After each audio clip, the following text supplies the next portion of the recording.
Hello friends, मैं गई थी अपने बेटे का मुंडन करवाने हरिद्वार। मैं हरिद्वार बहुत बार गई हूँ, पर मेरे को बिल्कुल भी आइडिया नहीं था मैं अपने बच्चे का मुंडन करवाने आऊँगी, और मुझे ये भी नहीं पता था वहाँ पे क्या-क्या करना होगा, कैसे कुछ होता है। हम अर्ली मॉर्निंग 5 बजे पहुँच गए थे हरिद्वार। हमने गंगा जी का घाट क्रॉस किया। Oh my God! इतनी ठंडी हवा और इतना प्यारा दृश्य था, मैं क्या ही बताऊँ, इतना अच्छा लग रहा था। मैं बहुत बार हरिद्वार आई हूँ, पर ऐसा एक्सपीरियंस मैंने फर्स्ट टाइम किया था। हमने अपनी फैमिली को होटल में स्टे करवाया क्योंकि सुबह बहुत ठंडा था, और मैं, मेरे हस्बैंड और मेरी ननद वापस आ गए घाट पे। हमने सोचा था कि हम जब इतनी सुबह आ ही गए हैं तो ये गंगा जी की आरती देख के ज़रूर जाएँगे। यहाँ पे कुछ लोग सोए हुए थे गंगा जी के घाट के ऊपर, पुल के ऊपर।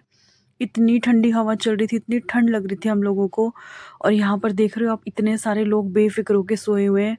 ना उनको कोई शोर सुनाई दे रहा है, ना उनको कोई ठंड लग रही है, और इतनी ठंडी-ठंडी हवा बह रही थी, मैं क्या ही बता दूँ। एक्सपीरियंस ना हम वहाँ जाकर ही कर सकते हैं। आरती की तैयारियाँ हो रही थी, अभी आरती शुरू नहीं हुई थी। हम जाके बैठे गंगा जी के घाट पे, फिर हमने वहाँ पे करी आरती। ये फर्स्ट टाइम था कि मैंने वहाँ पे गंगा दर्शन करे हैं और सुबह-सुबह की आरती अटेंड करी है। मैं बहुत बार हरिद्वार गई हूँ, पर ये मेरा फर्स्ट टाइम था।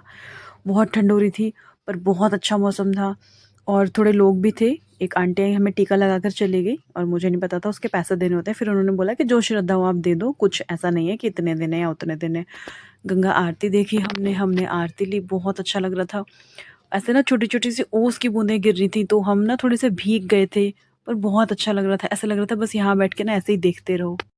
आरती के बाद हम वापस होटल चले गए थे, और फिर 9 बजे के लगभग हम वापस आए, क्योंकि मुझे अपने बेटे का मुंडन करवाना था, तो मैं अपनी फैमिली के साथ में आ गई हूँ। मैं आ गई हूँ नाई घाट पर।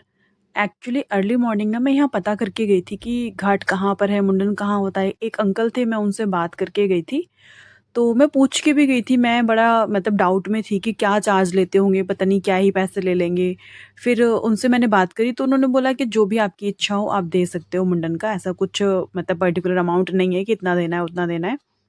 हम लोग आ गए उनके पास माधव को लेके, तो मम्मी ने माधव को गोद में ले लिया था मुंडन करवाने के लिए। मुझे बहुत डर लग रहा था, मुझे लग रहा था मैं उसको ले लूँ, वो पता नहीं रोएगा, कैसे रिएक्ट करेगा। बट मम्मी के पास वो रो रहा था कि मैं ही उसको ले लूँ। तो फिर मैंने उसको गोदी ले लिया, और अंकल ने स्टार्ट किया उसके सर पे टच करना, उसको पानी-वानी से उसके बाल भिगोना, तो उसने बहुत तेज़-तेज़ रोना शुरू कर दिया था। लिटरली बहुत डर लग रहा था मुझे कि कैसे उसका मुंडन होगा, वो बहुत ज़्यादा रो रहा था, और इतना रो रहा था कि मैं भी रोने लगी थी उसको रोते-रोते देखते हुए। हम लोगों ने बहुत ट्राई किया, उसको फ़ोन दिखा के, कोई कार्टून वीडियो दिखा के, मैं तोता सब सुना लिया उसको कि शायद वो थोड़ा शांत हो जाए, पर छोटा बच्चा है, वो डर ही जाता है कि क्या हो रहा है उसके साथ, और उसने बहुत हाय तौबा मचा के रख दी थी वहाँ पर। और मेरी ननद ने अपने आँचल में बाबू का जो भी मुंडन के बाल थे वो लिए, क्योंकि ऐसा कोई रिचुअल होता है इनमें। तो फिर उन्होंने सारे बाल कलेक्ट किए माधव के। माधव जो रोया है, जो जान लगा के वो अपने हाथ ऊपर करने की कोशिश कर रहा था, मैं उसके हाथ पकड़ ले रही थी कि उसको लग ना जाए, क्योंकि ऐसे नहीं हो पाता ना। फिर थोड़ा अंकल भी बोलने लगे कि इसको थोड़ा फेस आगे करके बिठाओ तो इसका मुंडन अच्छे से हो पाएगा। फिर मैंने उसको आगे करके थोड़ा उसके हाथ टाइटली पकड़ के अपने दिल पे पत्थर रख के अपने बच्चे को रुलाते हुए उसका मुंडन करवाया, क्योंकि कोई और ऑप्शन नहीं था। और उसका मुंडन होने के बाद हमने सारे बालों को इकट्ठा करके एक फूल के दोने में डाला। फिर हमने वो बाल गंगा जी में प्रवाहित कर दिए, और मम्मी ने थोड़े से बाल रख लिए थे क्योंकि उनको छठी मैया को समर्पित करने थे। इनमें कुछ ऐसे होता है कि छठ माता पे भी कुछ बाबू के बाल चढ़ाए जाएँगे। तो हमने सारे बालों को गंगा जी में बहा दिया, गंगा जी से ढेर सारा आशीर्वाद लेते हुए कि हमारे बच्चे को बहुत अच्छे से खुश, सुख, शांति रखना। फिर मैंने माधव के हाथ-पैर धुलाए गंगा जी में, क्योंकि इतना ठंडा पानी था और 9 बजे का टाइम था, तो उसको नहला तो नहीं सकते थे। मैंने उसके हाथ-पैर धुलाए, उसके सर पे थोड़ा-सा गंगा जल लगाया, उसको आशीर्वाद दिलवाया गंगा मैया से। फिर मैं उसको लेके होटल रूम में चली गई थी, और मैंने उसको वहाँ पे नहला दिया।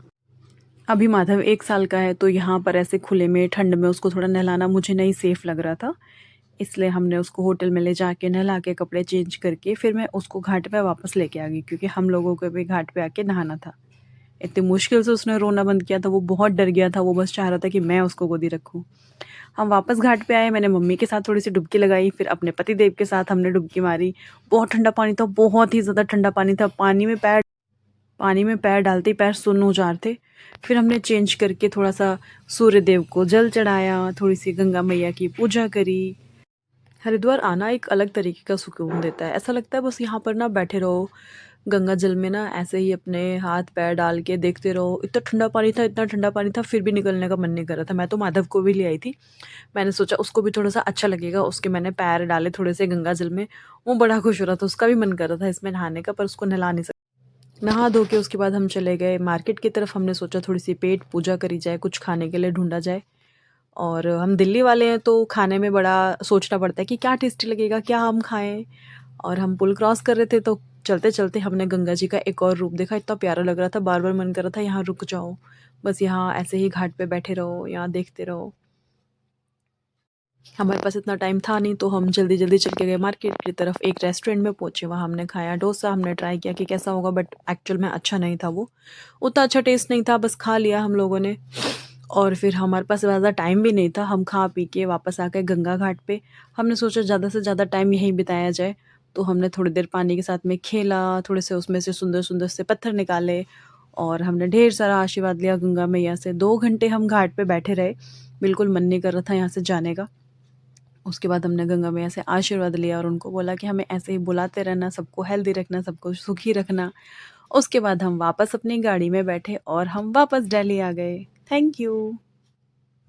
एक इम्पॉर्टेंट चीज़ ये थी कि जिस अंकल से हमने मुंडन करवाया था उनको 501 रुपए दिए हमने, उन्होंने कोई ज़्यादा चार्ज नहीं लिया। आप वहाँ बार्गेनिंग कर सकते हो और हमने किसी पंडित की हेल्प नहीं ली, कोई पूजा नहीं करवाई, हमने